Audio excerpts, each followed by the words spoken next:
चलिए ठीक है, अब आप लोग को दिख रहा है। तो सबसे पहली बात कि आप सबका स्वागत है, और आज वैसे भी होली है तो आप लोग को हैप्पी होली भी। ठीक है, हम लोग का 60 डे प्रोग्राम चल रहा है। ठीक है, इस 60 डे प्रोग्राम में अभी हम लोग हिस्ट्री कर रहे हैं। ठीक है, हिस्ट्री मेरी मानिए लगभग 3 क्लास की में और लगेगी। एंशिएंट अभी मैं खत्म कर दूंगा। एंशिएंट करने के बाद क्या करूंगा कि मैं सीधा मॉडर्न हिस्ट्री कराऊंगा। ध्यान देंगे, सीधा मॉडर्न हिस्ट्री कराऊंगा। ठीक है, और मेडुअल में मेरा मानना है कि चूंकि मेडुअल में बहुत ज़्यादा फोकस नहीं करना है। ठीक, मेडुअल में केवल कुछ जैसे मुगल थोड़ा सा, ठीक, और थोड़ा सा दिल्ली सल्तनत। ठीक है, बेसिकली यहाँ पे डेवलपमेंट देख लेंगे आप लोग, बस। चूंकि फोकस होना है तो मैं कोशिश करूंगा कि दिल्ली मॉडर्न में अधिक से अधिक क्लास ली जाए, तो 3 क्लास ली जाए। ठीक है, तो पहले मैं वैसे भी मॉडर्न हिस्ट्री कराऊंगा। मेडुअल के लिए 3 क्लास ली जाए, मॉडर्न के लिए तो 7-8 क्लास तो लगी जाएगी, 8 क्लास तो लग जाएगी। ठीक है, पर 22 की करीब में क्लास आपकी मेरा मानना है 60 डे में से हिस्ट्री चली जाएगी।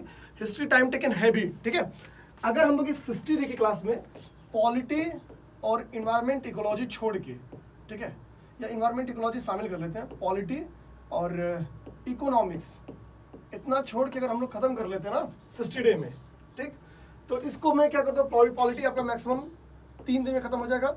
इकोनॉमिक्स आपका अधिकतम मान के चलिए कि 5 दिन में, ठीक, 4 से 5 दिन में। अगर फोकस हो जाएंगे तो 2 ही दिन में खत्म हो जाएगा। अब मैं क्या करूंगा कि क्लासेस की संख्या आज तो 1 घंटे की लूंगा। ठीक है, होली भी है तो आप लोग समझ सकते हैं, और 5 बजे क्लास अपलोड करनी है, 3-3:30 के अराउंड में टाइम देख लो तो 3:30 के अराउंड हो रहा है। तो 1 घंटे का क्लास लूंगा तो 4:30, और फिर 5 बजे तक क्लास आप लोग की अपलोड कर दूंगा। ठीक, तो परेशान नहीं होंगे, मैं कुछ छोड़ूंगा नहीं, जो किया वो कर दूंगा। क्लासेस में क्या करूंगा, 2-3 क्लास बाद मैं अभी एक चीज बता दूं कि बीच में हो सकता हो कि 2-3 दिन 4 दिन क्लासेस गैप रहेंगे। ठीक है, अभी नहीं, अराउंड मैं अब मान के चलिए कि 27-28 से लेके थोड़ा 31 लास्ट तक क्लास गैप रहेगी। उसके बाद से मैं क्या करूंगा ना कि डेली 2-2 घंटे की क्लास कर लूंगा, 1.5 घंटे क्लास कर लूंगा। मतलब क्लास में क्या करूंगा, टाइमिंग बढ़ा दूंगा। ठीक है, तो परेशान नहीं रहेंगे। अच्छा, शर्त यही यार कि थोड़ा सा वीडियो आप लोग शेयर करिए। ठीक, क्योंकि वीडियो मुझे लग रहा है कि थोड़ा सा आप लोग कुछ लोग सपोर्ट कर रहे हैं, बट थोड़ा आप लोग थोड़ा और कर लेंगे तो ठीक रहेगा। चलिए हम लोग स्टार्ट करते हैं। जैन धर्म क्या हम लोग ने खत्म कर लिया, इस चीज को जानेंगे। जैन धर्म लोगों ने खत्म कर लिया था। अब ये आपसे क्या है कि भारत में समय काल में पल रहे अन्य धर्म, हालांकि जो शैव धर्म है ये हिंदुज्म का ही एक हिस्सा है।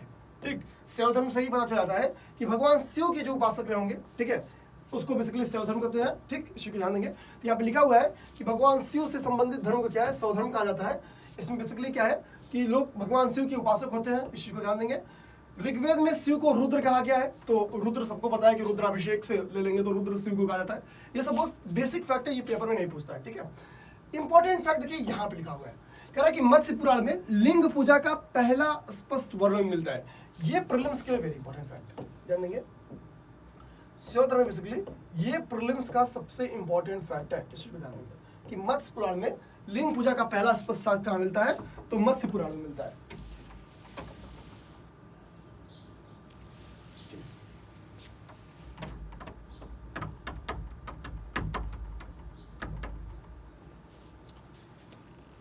चलिए, चाय भी आ गई है, तो ये थोड़ा सा अच्छा पेय पदार्थ है मेरे लिए। ठीक ठीक, चलिए स्टार्ट करते हैं। इसी के लिए मैं वहां खड़ा था कि मुझे पता था चाय आने वाला है। ठीक है, अब मैं एकदम स्पीड में तेजी से चल रहा हूँ, चीजें समझाते समझाते। ध्यान देंगे, जो मत्स्य पुराण है ना, मत्स्य पुराण में पहली बार बोला गया है लिंग पूजा से संबंधित साक्ष्य हमको क्या है, पहली बार हम लोग को मत्स्य पुराण में देखने को मिलता है। आगे हम लोग ध्यान से देखेंगे कि जो तैत्तिरीय आरण्यक है, तैत्तिरीय आरण्यक का संबंध किस वेद से है, तो तैत्तिरीय आरण्यक का संबंध यजुर्वेद से। ध्यान देंगे, यहाँ पे मैं एग्जैक्ट दिखा दूं, तैत्तिरीय आरण्यक का संबंध मैंने लिख भी दिया है, यजुर्वेद से संबंध है। तैत्तिरीय आरण्यक में रुद्र की पत्नी के रूप में, यानी भगवान शिव की पत्नी के रूप में पार्वती जी का नाम, माता पार्वती का नाम मिलता है। तो पेपर में अगर क्वेश्चन ये आता है कि कहाँ पर पार्वती जी का नाम एज अ वाइफ मिलता है शिव जी की पहली बार, तो वो तैत्तिरीय आरण्यक में मिलता है। तैत्तिरीय आरण्यक किस वेद का हिस्सा है, तो ये यजुर्वेद का आरण्यक है। ये चीज अपने दिमाग में रखेंगे, ये एक दूसरा फैक्ट था। ठीक है, अब समय काल परिस्थितियों में क्या है कि शैव धर्म के कई सारे संप्रदायों में इसका विभाजन हुआ। तो शैव धर्म की कुल 4 शाखाएं देखने को मिलती है। ये 4 शैव संप्रदाय हम लोग को समय काल में देखने को मिलते हैं। जो 4 शैव संप्रदाय है उनमें सबसे प्राचीन शैव संप्रदाय है, उसका नाम है पाशुपत, ध्यान देंगे पाशुपत शैव संप्रदाय सबसे प्राचीन है। पाशुपत के बाद से बारी आती है कपालिक की, कपालिक के बाद से बारी आती है आपकी, ध्यान देंगे कालामुख की, और फिर शैव। ध्यान देंगे ये क्या है, बेसिकली शैव संप्रदायों के हिस्से हैं। तो 4 पार्ट्स हैं इनके, या 4 शाखाएं इनकी, पाशुपत, कपालिक, कालामुख और शैव। पेपर में क्वेश्चन पूछता है निम्नलिखित में से कौन है वो शैव संप्रदाय से संबंधित है। तो पाशुपत पशु, चूंकि भगवान शिव का जो सवार है, ठीक है, यानी जो हम जिस भगवान शिव बैठते हैं वो बेसिकली पशु ही है, ठीक। तो कपालिक, ठीक, कालामुख, ये सारा किसका है, भगवान शिव का है, ध्यान देंगे। पाशुपत संप्रदाय क्या दोस्तों, ध्यान देंगे तो सबसे ओल्ड यानी सबसे प्राचीन संप्रदाय जो है शैव धर्म का वो यही है, इस चीज को ध्यान देंगे। बात आती है कि इसकी स्थापना किसने की थी, तो इसकी स्थापना आप देखेंगे लकुलिश के द्वारा की गई थी। तो पाशुपत धर्म की स्थापना या पाशुपत संप्रदाय की स्थापना किसके द्वारा की गई थी, तो लकुलिश के द्वारा की गई थी, इस चीज को ध्यान देंगे, ठीक है। अब हम लोग नेक्स्ट देखें, आगे कह रहा है कि पाशुपत धर्म के अनुयायियों को क्या कहा जाता है, तो पाशुपत संप्रदाय के अनुयायियों को पंचार्थी कहा जाता था। पाशुपत धर्म के बारे में दो चीज पता चली, पहली बात कि लकुलिश के द्वारा इसकी स्थापना की गई थी, और इस संप्रदाय के अनुयायियों को पंचार्थी कहा जाता है। इस संप्रदाय के अनुयायियों को पंचार्थी कहा जाता है। दो फर्क याद रखेंगे, पाशुपत संप्रदाय की स्थापना लकुलिश ने की है और इसके अनुयायियों को पंचार्थी कहा जाता है। ये दो फैक्ट एग्जैक्ट आपके दिमाग में होनी ही होनी चाहिए। दूसरी जो प्राचीन या हम लोग कह सकते हैं कि महत्वपूर्ण शाखा है शैव धर्म की, वो कपालिक है। उसका नाम क्या है, उसका नाम कपालिक है, इसी को ध्यान देंगे। कपालिकों, बेसिकली जो कपालिक संप्रदाय है उनके जो उपासक है वो शिव के भैरव अवतार की उपासना करते हैं, ध्यान देंगे, ठीक है। तो भैरव अवतार की उपासना किसके द्वारा की जाती है, कपालिकों के द्वारा। आप लोग पिक्चरों में भैरव अवतार में जो इनके फॉलोअर्स होते हैं उनकी पूजा करेंगे तो देखेंगे, अगर इमेज बनेगा तो आपको समझ आएगा कि कपालिक वाले भैरव ही होते होंगे, ठीक है। तो भैरव के जो रूप था या भैरव का जो अवतार था उसको बेसिकली कपालिकों के द्वारा इनकी पूजा की जाती थी, इस चीज को ध्यान देंगे। अब यहाँ पे ध्यान देंगे भवभूति का एक नाटक है जो कि आपके स्क्रीन पे दिख रहा होगा। तो भवभूति के नाटक का नाम क्या है, पहली बात तो यही आपसे पूछ लेता है, मालती माधव किसकी नाटक है, तो भवभूति की नाटक है मालती माधव, इसी को ध्यान देंगे। मालती माधव किसकी नाटक है, भवभूति की नाटक है।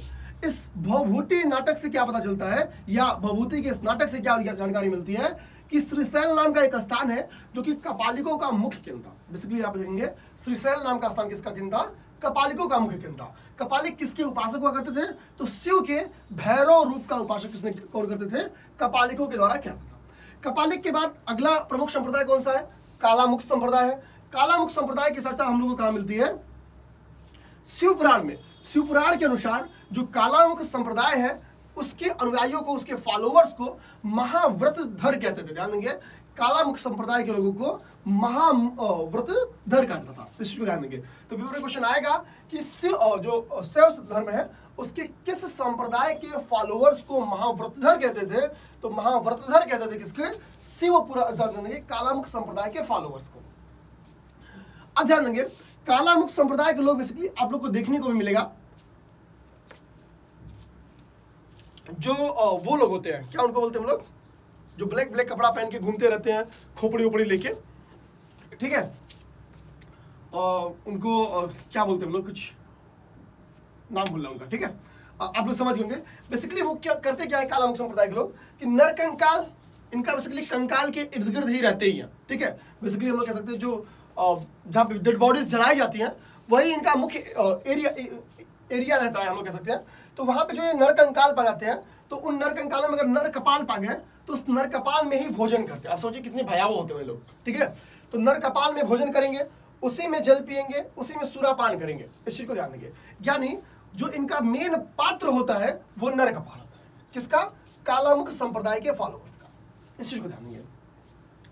कालामुख संप्रदाय के फॉलोअर्स का जो मुख्य पात्र होता है वो नर कपाल होता है, और इसी नर कपाल में वो भोजन, पानी, सुरापान, जो भी खाना पीना रहता है वो इसी में करते हैं। यहां तक कि ये वही लोग हैं जो अपने शरीर पे भस्म धारण करते हैं, सुबह नहाने जाएंगे तो खूब भस्म लगा लेते हैं, ध्यान देंगे। चिता की भस्म इनके द्वारा अपनी बॉडी पे लगाई जाती है, किसके द्वारा, कालामुख संप्रदाय के फॉलोअर्स के द्वारा, ठीक है। ठीक, अब अगला देखेंगे लिंगायत संप्रदाय के बारे में। लिंगायत संप्रदाय के बारे में क्या चीज बोल रहा है, लिंगायत संप्रदाय के बारे में बोल रहा है कि पहली बात तो ये कह रहा है कि लिंगायत संप्रदाय आपको साउथ इंडिया में मिलती है। लिंगायत संप्रदाय आपको कहां देखने को मिलेगी? तो लिंगायत संप्रदाय आपको साउथ इंडिया में देखने को मिलती है, पहली बात बोला है। आगे कह रहा है कि बेसिकली इनको जंगम कहा जाता था। लिंगायत संप्रदाय के लोगों को क्या कहा जाता था? जंगम कहा जाता था। और ये लोग क्या है ना, ये बेसिकली जो हम लोग को शिवलिंग देखने को मिलता है, ये शिवलिंग की पूजा करते थे। ठीक है, तो लिंग से आप लोग शिवलिंग को करेक्ट कर लेंगे। तो लिंगायत संप्रदाय के लोग शिवलिंग के उपासक थे। ये बेसिकली साउथ इंडिया में प्रचलित थे, इस चीज को दिमाग में रखेंगे। साउथ इंडिया में अगर मूवीज देखेंगे ना, तो शंकर जी के मैक्सिमम जो मंदिर दिखाएंगे वहां पे शिवलिंग की स्थापना आपको देखने को मिल जाती है। ठीक है, आगे लिंगायत संप्रदाय के जो प्रवर्तक है उनका नाम यूपी पीसीएस पूछी हुई है, अल्लभ प्रभु उनका नाम है। अल्लभ प्रभु यूपी पीसीएस से क्वेश्चन पूछी हुई है। लिंगायत संप्रदाय के जो प्रवर्तक थे उनका नाम अल्लभ प्रभु था और अल्लभ प्रभु के शिष्य का नाम बाशव था। यानी अल्लभ प्रभु एवं बाशव ये दोनों लिंगायत संप्रदाय से संबंधित है। इस चीज को ध्यान देंगे, पेपर में क्वेश्चन बना हुआ है निम्नलिखित में से किसका संबंध लिंगायत संप्रदाय से है? तो ध्यान देंगे अल्लभ प्रभु एवं बाशव। अल्लभ प्रभु क्या है? लिंगायत संप्रदाय के प्रवर्तक रहे हैं और इन्हीं के शिष्य का नाम रहा है बाशव। इस चीज को ध्यान देंगे। आगे हम लोग देखेंगे लिंगायत संप्रदाय का एक और नाम है, वो है वीर शैव संप्रदाय। ध्यान देंगे लिंगायत संप्रदाय को हम लोग वीर शैव संप्रदाय भी कहते हैं। यानी आपसे क्वेश्चन वीर शैव संप्रदाय पूछे या लिंगायत पूछे, बात एक ही है। इस चीज को ध्यान देंगे, दोनों के प्रवर्तक अल्लभ प्रभु ही होंगे। ठीक है, समय के काल में यहाँ पे आपको बाबा योगी आदित्यनाथ देखने को मिलेंगे। जो आदित्यनाथ क्या है? इस वक्त वो गोरक्षनाथ मंदिर के महंत है और नाथ संप्रदाय के वो महंत है। इस चीज को ध्यान देंगे, गोरखनाथ मंदिर होता है तो गोरखनाथ मंदिर का ध्यान देंगे। देखिए यहाँ पे गोरखनाथ नाम लिखा भी है। अभी मैं पूरा कॉन्सेप्ट समझाता हूँ, ध्यान देंगे। 10वीं शताब्दी आते आते क्या है कि हिंदुइज्म में थोड़ी बहुत जटिलताएं आ जाती है। तो होता क्या, उन जटिलताओं को कम करने के लिए मत्स्येंद्र नाथ के द्वारा नाथ संप्रदाय की नियुक्ति की है। किसके द्वारा? मत्स्येंद्र नाथ के द्वारा। ध्यान देंगे बेसिकली नाथ संप्रदाय का एम रहता है कि हिंदुइज्म पे जो ब्राह्मणिज्म का, ब्राह्मणों का जो कब्जा है ना, उनको हटा दिया जाए, उसको कम किया जाए ताकि जटिलताएं कम हो, एक ये कब्जा वाला प्रकृति छूट जाए। ठीक है, मत्स्येंद्र नाथ बेसिकली इसी के लिए नाथ संप्रदाय की स्थापना की थी। नाथ संप्रदाय के जो, लेकिन ध्यान देंगे स्थापना तो इन्होंने किया था, लेकिन जो ये फला फूला है ना, वो गुरु गोरखनाथ के ड्यूरेशन में फला फूला है। नाथ संप्रदाय के ये भी फॉलोअर थे, हम लोग कह सकते हैं। ठीक है, अब ध्यान देंगे तो जब गुरु गोरखनाथ की बारी आती है, ठीक है, उन्हीं के ड्यूरेशन में नाथ संप्रदाय ज्यादा फला फूला है। इन्हीं के नाम पे गोरखपुर में गुरु गोरक्षनाथ मंदिर है। इस चीज को ध्यान देंगे। ठीक है, आप लोग लोकेशन भी गोरखनाथ के ही नाम से जाना जाता है। जो लोग कभी घूमने आए गोरखनाथ, तो अगर उनको लोकेशन जाना है तो कहीं भी आप रहे, गोरखनाथ मंदिर का एड्रेस डालिए, कोई टेम्पो वाला नहीं होगा जो आपको यहाँ पे पहुंचाए नहीं। ठीक है, और बेहतरीन मंदिर है, एक बार आप लोग घूम सकते हैं। ठीक, मेरे कहने मतलब ये है। दक्षिण भारत में कह रहा है आगे, चालुक्य, राष्ट्रकूट, पल्लव और चोलों के समय शैव धर्म अत्यधिक लोकप्रिय रहा है। पेपर में क्वेश्चन बनता है निम्नलिखित में से कौन सा, ठीक है, कौन सा राजवंश शैव धर्म का फॉलोवर था? तो चालुक्य भी थे, राष्ट्रकूट भी थे, पल्लव भी थे, चोल भी थे। इन सबके ड्यूरेशन में भव्य मंदिरों का निर्माण द्रविड़ कला शैली में किया गया है। ध्यान देंगे तो चालुक्य, राष्ट्रकूट, पल्लव और चोल ये सब शैव धर्म के फॉलोवर थे। इन सभी के ड्यूरेशन में, इन सभी के समय काल में बेसिकली हुआ क्या है कि बड़े बड़े द्रविड़ कला शैली के मंदिरों की स्थापना की गई है।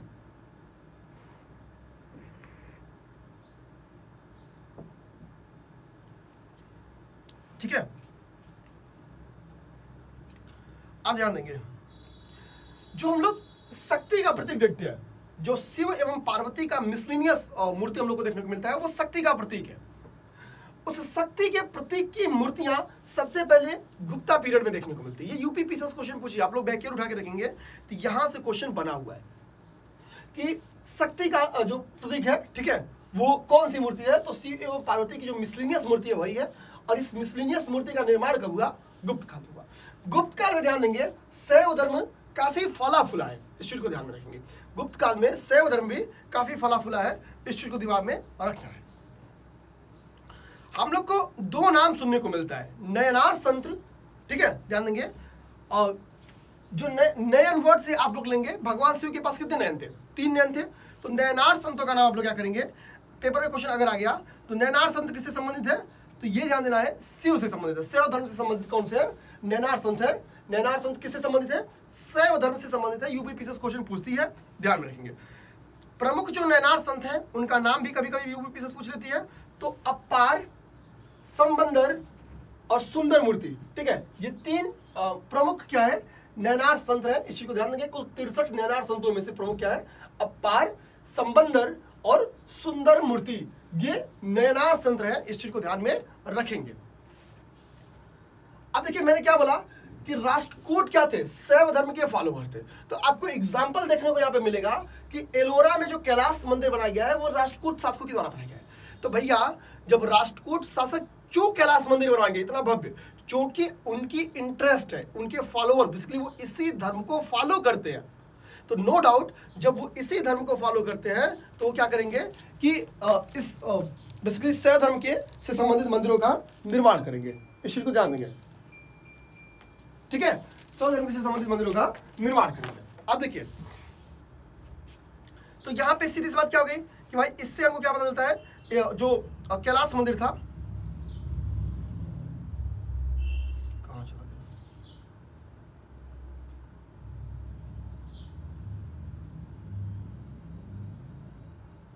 ठीक है, तो जो कैलाश मंदिर है इसके निर्माण से हमको क्या पता चलता है कि भैया राष्ट्रकूटों के द्वारा इसका निर्माण किया गया, अर्थात राष्ट्रकूट इसके फॉलोवर रहे होंगे। अब देखिए यहाँ पे चोल शासक एक मिलता है, उस चोल शासक का नाम मिलता है राजराज प्रथम। राजराज प्रथम के द्वारा तंजौर में एक शैव मंदिर का निर्माण करा गया है जिसको बेसिकली राजराजेश्वर शैव मंदिर कहते हैं। जान देंगे, राजराजेश्वर शैव मंदिर कहते हैं, या इसी मंदिर को हम लोग बृहदेश्वर मंदिर भी कहते हैं। यूपीपीसीएस इस क्वेश्चन को कई बार पूछी हुई है कि बृहदेश्वर मंदिर की स्थापना किसने की थी? तो चोल शासक राजराज प्रथम ने किया था। चोल शासक राजराज प्रथम के द्वारा इस मंदिर की स्थापना की गई थी। ये यूपीपीसीएस कई बार क्वेश्चन पूछी हुई है, इस चीज को ध्यान देंगे। तो सीधी बात है, चोल भी इसके फॉलोवर थे, इसका भी एग्जांपल मिल गया, ठीक है। अब देखेंगे यहां पे एक फैक्ट लिखा गुप्ता पीरियड के बारे में, कह रहा कि गुप्त काल में क्या है कि भूमरा में शिव एवं नचना कुठार में पार्वती के मंदिर का निर्माण कराया गया है। पेपर में पूछा हुआ भी है, मैचिंग में क्वेश्चन पूछा हुआ है कि भूमरा का मंदिर किससे संबंधित है? तो भूमरा का मंदिर शिव से संबंधित है, ठीक है। भूमरा का मंदिर क्या है? शिव से संबंधित है। और नचना कुठार का मंदिर पार्वती से संबंधित है। भूमरा का मंदिर शिव से संबंधित है, हम लोग याद भी कर लेंगे। एक शाहरुख खान का गाना भी है, बूमरो बूमरो श्याम रंग घूमरो, ठीक है। तो श्याम रंग से हम लोग शिव को याद कर सकते हैं, थोड़ा कनेक्ट करा सकते हैं, ठीक। शंकर जी सांवले हैं इसलिए मैं बोला हूं, ठीक। तो बुमरा को हम लोग शिव से कनेक्ट करा सकते हैं। और इस बुमरा का जो शिव मंदिर है और नचना कुठार का जो पार्वती मंदिर है, ठीक है, ये बेसिकली कनेक्टेड किससे है? गुप्ता पीरियड से, ठीक है।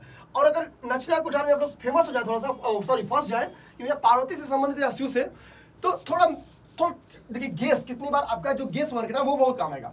जाहिर बात है कि शिव और हालांकि तांडव नृत्य में तो फेमस है भैया शिव जी, उसका तो भाई कोई मतलब तोड़ ही नहीं है, ठीक। लेकिन ध्यान दीजिएगा तांडव थोड़ा सा रौद्र रूप टाइप का है, ठीक है। मतलब शंकर जी बहुत गुस्से से आते हैं तो वो तांडव वगैरह करते हैं। महिलाएं क्या है बेसिकली नाचना उनका मतलब शौक है, हम लोग कह सकते हैं कि इजिली सबसे अच्छा कौन डांस कर सकता है? तो नो डाउट की महिलाएं, ठीक है। तो थोड़ा पार्वती जी को नचना को थोड़ा सा नाचने से ले लेंगे ना तो कनेक्ट करा लेंगे। बस ये मैं इमेज बनाने की बात बोल रहा हूँ कि कल को, क्योंकि यूपीपीसीएस पूछी हुई है इस क्वेश्चन को, आप बैक पलटेंगे तो आपको मिलेगा। तो ये ना फंसे भैया कि नचना कुठार और किसका है? तो नचना कुठार पार्वती जी का है। थोड़ा सा नचना को नाचना से मैच कराएंगे तो पार्वती जी इजिली मैच हो जाएंगी, ठीक है। इस चीज को ध्यान देंगे। और एकमात्र कुषाण ऐसे शासक हैं जिनके मुद्राओं पर शिव एवं नंदी का अंकन देखने को मिलेगा। ये भी यूपीपीसीएस क्वेश्चन पूछी हुई है। तो यहाँ पे बेसिकली शैव धर्म हम लोग देख लिए। क्या देख लिए? शैव धर्म हम लोग ये देखें कि इसके जो संप्रदाय है उन संप्रदायों को देखे, उन संप्रदायों के प्रवर्तक को देखे, और जो नैनार संत हैं उनको देख लिए, और जो प्रमुख राजवंश था जिन्होंने शैव धर्म को संरक्षण दिया है उनके द्वारा निर्मित मूर्तियों को या उनके द्वारा निर्मित स्थापत्य को हम लोगों ने देख लिया। और यही पेपर में क्वेश्चन आता भी है। यहाँ पे जो हम लोगों ने ऊपर देखा वही चीज लिखा है कि पाशुपत संप्रदाय को के स्थान स्थापक कौन है? लकुलिस है, ध्यान देंगे। बासो लिंगायत के है और नाथ संप्रदाय के मत्स्येंद्र नाथ है, ये चीज ध्यान देंगे। तो पाशुपत, लिंगायत, नाथ, इसके संस्थापक कौन है? लकुलिस, बासो, मत्स्येंद्र नाथ। अब यहां से बारी आती है वैष्णव धर्म की, भगवान विष्णु की एंट्री होती है। वैष्णव धर्म का बेसिकली माना जाता है, ध्यान देंगे कि वैष्णव धर्म यानी जो भागवत धर्म है बेसिकली इसके प्रवर्तक किसको माना जाता है? कृष्ण को माना जाता है। ध्यान देंगे एक्चुअली इसके प्रवर्तक वृष्णि को माना जाता है, यानी जिसका नाम है सात्वत। ठीक है, ये बेसिकली कहा जाता है कि वैष्णव धर्म का संबंध भगवान विष्णु से ज्यादा कृष्ण से रिलेटेड करा जाता है। ध्यान देंगे कृष्ण से रिलेट करा जाता है वैष्णव धर्म को, इस चीज को दिमाग में रखना है। शैव धर्म को शैव से रिलेट करा जाता है, उनके रूप से नहीं, लेकिन वैष्णव धर्म को भगवान विष्णु के रूप कृष्ण जी से रिलेट करा जाता है, इस चीज को दिमाग में रखना है। कह रहा है कि कृष्ण का उल्लेख सर्वप्रथम कहां किया गया है? तो कृष्ण का उल्लेख सर्वप्रथम छांदोग्य उपनिषद में किया गया है। उपनिषदों की इंपॉर्टेंस देखेंगे कि कई सारी जानकारियां हमको उपनिषद से मिलती हैं। इस बार दूसरी बार हम लोग उपनिषद का, छांदोग्य उपनिषद आप लोग बता भी सकते हैं कि किसका बेसिकली ये किस वेद से संबंधित, ये आप लोग बता सकते हैं। ठीक है, तो कृष्ण का उल्लेख सर्वप्रथम छांदोग्य उपनिषद से मिलता है, ये चीज दिमाग में रखेंगे। और इसी उपनिषद में कहा गया है, ध्यान देंगे उसी उपनिषद में कहा गया है कि देवती पुत्र एवं घोर अंगिरस का इनको शिष्य बताया गया है। ध्यान देंगे इनको देवकी का पुत्र बताया गया है और घोर अंगिरस का शिष्य कहां बताया गया है? छांदोग्य उपनिषद में। ध्यान देंगे श्री कृष्ण को देवकी पुत्र बताया गया है और साथ ही साथ क्या बताया गया है? घोर अंगिरस का शिष्य बताया गया है। ध्यान देंगे घोर अंगिरस का शिष्य बताया गया है, घोर अंगिरस का शिष्य बताया गया है। ठीक है, चूंकि वासुदेव के पुत्र थे इसको लिए इनको वासुदेव कृष्ण बोलते हैं। ठीक है, ये इंपॉर्टेंट नहीं है प्री के लिए, आपके लिए ध्यान देंगे। प्रीलिम्स के लिए सबसे इंपॉर्टेंट देखिए यहां बात बोली गई है, कह रहा है कि इस बेस नगर का जो गरुड़ स्तंभ है इसके बारे में मैंने क्लास नंबर 1 में भी चर्चा किया है, वही बात यहाँ पे फिर से लिख दिया गया है कि भागवत धर्म से संबंधित जो पहला प्रस्तर स्मारक है वो बेस नगर का गरुड़ स्तंभ लेख है। बेस नगर को हम लोग विदिशा भी बोलते हैं, अर्थात चाहे बेस नगर का गरुड़ स्तंभ लेख लिखा है या विदिशा का गरुड़ स्तंभ लेख लिखा है, दोनों बातें एक ही है, इस चीज को ध्यान देंगे। तो विदिशा का गरुड़ स्तंभ लेख बेसिकली किसके द्वारा किया गया है? यूनानी एक राजदूत है हेलियोडोरस द्वारा स्थापित किया गया है और इसमें पहली बार भागवत धर्म की हमको चर्चा मिलती है। ठीक है, यानी उससे भागवत धर्म से संबंधित पहला यह स्तंभ लेख है। आप लोग समझ होंगे कि भागवत धर्म से संबंधित प्रथम जो प्रस्तर स्मारक है वो क्या है? तो बेस नगर का गरुड़ स्तंभ है जिसको हम लोग विदिशा भी बोलते हैं और इसको किसके द्वारा स्थापित किया गया है? तो हेलियोडोरस द्वारा इसको स्थापित किया गया, इसी को ध्यान देंगे। ठीक है, अब हमको पता है कि अभी हम लोग मौर्य पीरियड पढ़ेंगे, मौर्य पीरियड में पढ़ेंगे तो हमको मेगास्थनीज के बारे में चर्चा मिलेगी। मैं मेगास्थनीज के बारे में भी चर्चा नहीं करूंगा। ठीक है, तो मेगास्थनीज क्या था? एक यूनानी राजदूत था। ये बेसिकली क्या है? मथुरा जाता है, भारत भ्रमण करता है। ठीक है, मौर्य ड्यूरेशन में तो ये मथुरा जाता है। मथुरा को उस वक्त सूरसेन कहते थे, सूरसेन की राजधानी भी मथुरा हुआ करती थी पहले। ठीक है, तो मथुरा के लोगों को ये कहता है कि मथुरा को लोगों को ये कहता है कि हेराक्लीज का उपासक बताया है। ध्यान देंगे, और मथुरा किसकी नगरी है? मथुरा भगवान कृष्णा की नगरी है। तो ऐसा माना जाता है कि जिसका ये उपासक बताता है, जिस हेराक्लीज का उपासक बताता है, वो कृष्ण को हेराक्लीज कहता है। तो पेपर में क्वेश्चन आता भी है कि हेराक्लीज का संबंध किससे है? तो हेराक्लीज का संबंध वासुदेव कृष्ण से। समझिए, आप बोलेंगे कि मथुरा में जाके मैंने देखा कि लोग XYZ का पूजा करते हैं, तो लोग किसका समझेंगे कि भैया हो ना हो मथुरा में है आप तो भगवान कृष्ण की ही पूजा करते रहेंगे। ठीक है, तो नो डाउट कि जो हेराक्लीज वर्ड का यूज किया है मेगास्थनीज ने, वो हेराक्लीज कोई और नहीं भगवान कृष्णा थे। ठीक है, यानी वासुदेव कृष्णा थे, यादव श्रेष्ठ कृष्णा। ठीक है, बोल सकते हैं हम लोग, और है भी। ठीक है, आगे क्या कहता है? एक इंपॉर्टेंट फैक्ट लिखा है कि अपोलोडोटस, ध्यान देंगे अपोलोडोटस के भी सिक्कों पर क्या है कि भागवत धर्म के निशान मिले हैं, चिन्ह मिले हैं। तो पेपर में क्वेश्चन अगर ये भी आए तो आप लोग तैयार रहिएगा कि अपोलोडोटस के सिक्कों पर क्या है? भागवत धर्म के हमको चिन्ह प्राप्त हुए। कुषाण शासक हमको शैव धर्म के भी फॉलोवर मिलते हैं और वैष्णव धर्म के भी।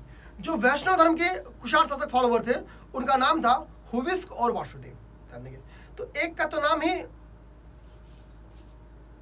वैष्णव धर्म से संबंधित है, दूसरा केवल याद कर लीजिए हुविस्क। यानी दो कुषाण शासक जिसमें नाम है हुविस्क और वासुदेव, इन दोनों कुषाण शासकों का संबंध वैष्णव धर्म से है, ये याद कर जाइए। हुविस्क और वासुदेव का संबंध किससे है? वैष्णव धर्म से।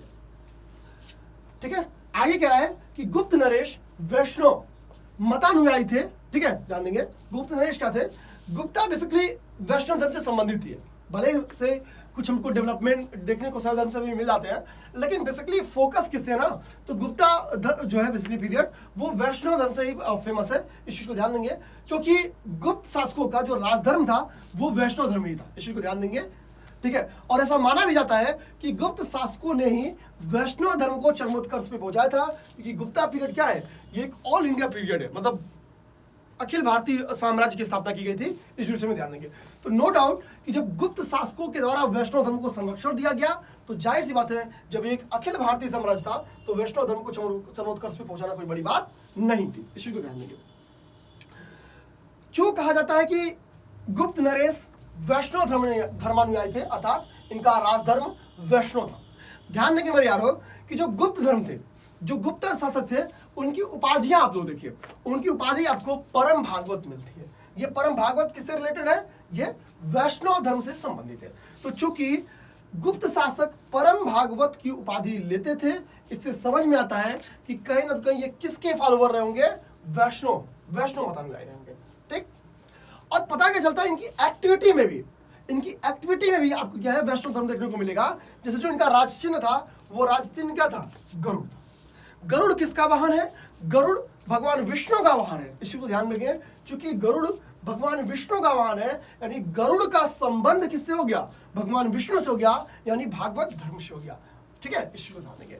तो सीधी सी बात है कि चूंकि इनके राजनीतिक के प्रशासनिक कार्यों में भी भागवत धर्म स्पष्ट तौर पर दिखता है, इससे पता चलता है कि वैष्णव गुप्ता पीरियड का या गुप्त शासकों का राजधर्म क्या होगा, वैष्णव होगा, ठीक है। उम्मीद करते हैं ये चीज आप लोग को समझ में आएगी।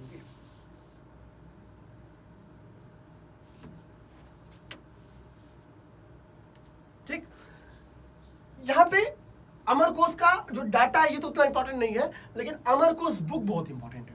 ध्यान देंगे, अमर सिंह की ये बुक है अमरकोश। अमरकोश क्या है, अमर सिंह की बुक है। इस अमरकोश में कहा जाता है कि विष्णु के 39 नाम गिनाए गए। किसके द्वारा, अमर सिंह के द्वारा, ठीक है। और जो 39 नाम गिनाए गए हैं उन्हें वसुदेव का पुत्र बताया गया है। हालांकि ध्यान देंगे, केवल आप लोग सुन लीजिए, ठीक है।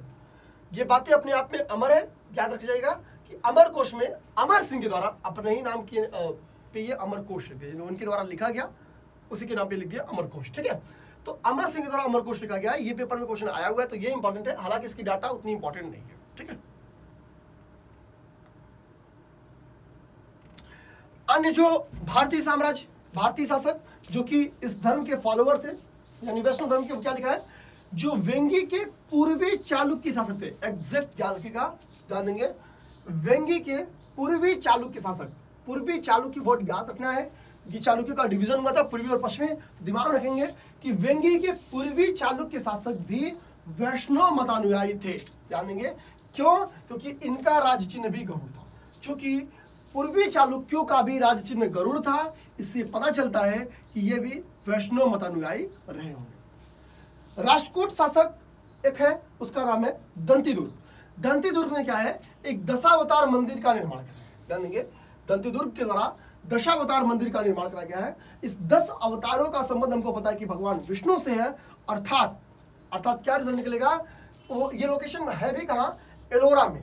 आप जाके आर्ट एंड कल्चर का क्वेश्चन देखिएगा, दशावतार मंदिर पे क्वेश्चन बना हुआ है, अर्थात राष्ट्रकूट शासक दंतीदुर्ग ने दशावतार मंदिर की स्थापना करवाई थी। ये फैक्ट आप लोग को याद रहना चाहिए, ध्यान देंगे, ये फैक्ट याद रहना चाहिए, ठीक है।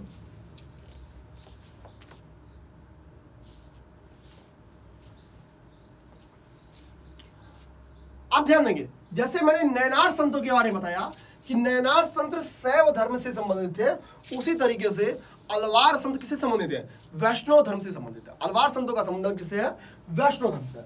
यहां पे देखेंगे प्रमुख जो अलवार संतों की संख्या है वो केवल 12 है, संख्या सीमित है। प्रमुख संतों का नाम पेपर में पूछा हुआ है, तिरुमंगई, पेरी अलवार, अंडाल और नामलावार, ठीक है, और नामलावर, ठीक है। तो तिरुमंगई, पेरी अलवार, ठीक है, अंडाल, और अगला क्या है, और नामलावार, ठीक है। थोड़ा साउथ इंडिया का नाम है तो थोड़ा बड़ा मतलब पढ़ने में दिक्कत होती है, ठीक। बाकी कोई नहीं, आप लोग देख लीजिएगा, ठीक है। तो अब एक बार पेपर में क्वेश्चन और क्या पूछा है कि अलवारों की वो महिला संत बताओ जो एकमात्र महिला संत थी तो उनका नाम है आंडाल, इस चीज को ध्यान देंगे, उसका नाम है आंडाल। तो अलवारो की जो महिला संत है, एकमात्र महिला संत है, वो है आंडाल, ये चीज हम रखेंगे, ठीक है। अलवार संतों के नाम यूपी से पूछी हुई है, इसलिए अपने दिमाग में ये नाम याद रखेंगे, तिरुमंगलई, पेरिय अलवार, ठीक है, आंडाल, और अगला क्या है, नामालवार, ठीक है, और पोएगाई, पूडम, पे, ठीक है। हालांकि कुछ मतलब नहीं है, बस एक बार देख लेंगे काम हो जाएगा, ठीक है। आंडाल का नाम तो यूपी से पूछती है, तो ये तो अपने दिमाग में रखना ही है।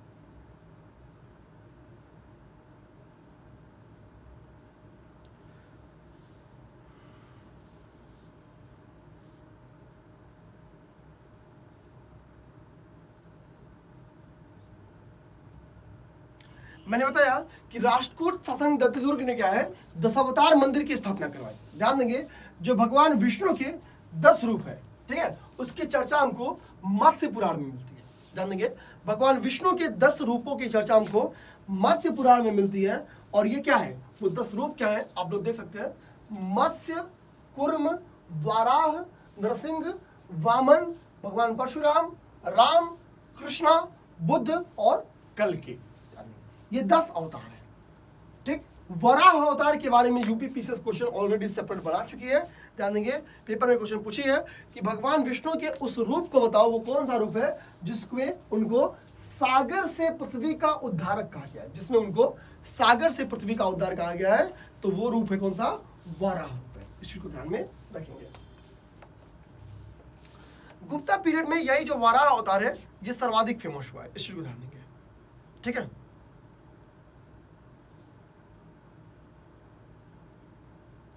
अब यहाँ पे कुछ संप्रदाय के बारे में लिखा है, कर दशनामी संप्रदाय, ठीक है, वैष्णव संप्रदाय के बारे में, ब्रह्म, रुद्र और शनक, इन सभी संप्रदायों का संबंध किससे, इसके संस्थापकों से रिलेटेड है। शनक का निम्बार्क, रुद्रा का ध्यान देंगे, यहाँ पे विष्णु स्वामी हो गया, ठीक है, और ये किस मत से संबंधित है, तो शुद्धाद्वैत से, ठीक। ब्रह्म का द्वैत से संस्थापक कौन है, आनंद तीर्थ, ठीक है। वैष्णव का और मत कौन सा है, विशिष्टाद्वैत, संस्थापक कौन है, रामानुज। दशनामी अद्वैतवाद मत के संस्थापक कौन है, शंकराचार्य, ठीक है। यहाँ पे बेसिकली अद्वैतवाद के संस्थापक शंकराचार्य, विशिष्टाद्वैतवाद के और रामानुज, ठीक है, द्वैतवाद के माधवाचार्य या माधव, ठीक है, और शुद्धाद्वैत के ध्यान देंगे वल्लभाचार्य, और द्वैताद्वैत के निम्बार्काचार्य। इनके बारे में क्वेश्चन ऐसे पूछ के आते हैं, ठीक है। फिर मैं बोल दूं, अद्वैतवाद के शंकराचार्य, विशिष्टाद्वैतवाद के रामानुज, द्वैतवाद के माधवाचार्य या आनंद तीर्थ, ठीक है। शुद्धाद्वैत के कौन है, वल्लभाचार्य, और द्वैताद्वैत के निम्बार्क, ठीक है। ये यूपी पीसीएस क्वेश्चन पूछी हुई है। हालांकि 2000 के पहले ये क्वेश्चन खूब आया है, इधर थोड़ा नहीं आया है, पर आप लोग तैयार रहेंगे, यहां से क्वेश्चन बन के आ सकता है। अन्य प्रमुख संप्रदाय देख लेंगे और उनके संस्थापक देख लेंगे। तो यहाँ पे बरकरी है, बरकरी के संस्थापक कौन है, नामदेव है। धरकरी है, उसके संस्थापक कौन है, रामदास है। श्री वैष्णव रामानुज, ठीक है। परमार्थ के रामदास, रामावत के रामानंद, ठीक है। आजीवक संप्रदाय के संस्थापक कौन है, मक्कली घोषाल। जदृक्षावाद के कौन है, अजित केस काम्बलिन है। भौतिकवाद के कौन है, ध्यान देंगे, स्क्रीन पे मैं जूम कर दूं, ठीक, स्क्रीन पे आप लोगों को दिख रहा होगा, ठीक है। तो आजीवक के मक्कली घोषाल। यदृक्षावाद के कौन है, आचार्य अजित केश काम्बलिन। भौतिकतावादी कौन है, पुकुद कच्चायन। घोर अक्रियावादी कौन है, पूरन कश्यप। और अनिश्चयवादी कौन है, संजय वेल्टीपुत्र। इस चीज को ध्यान में रखेंगे, ठीक। और देखिए टाइम कितना हुआ है,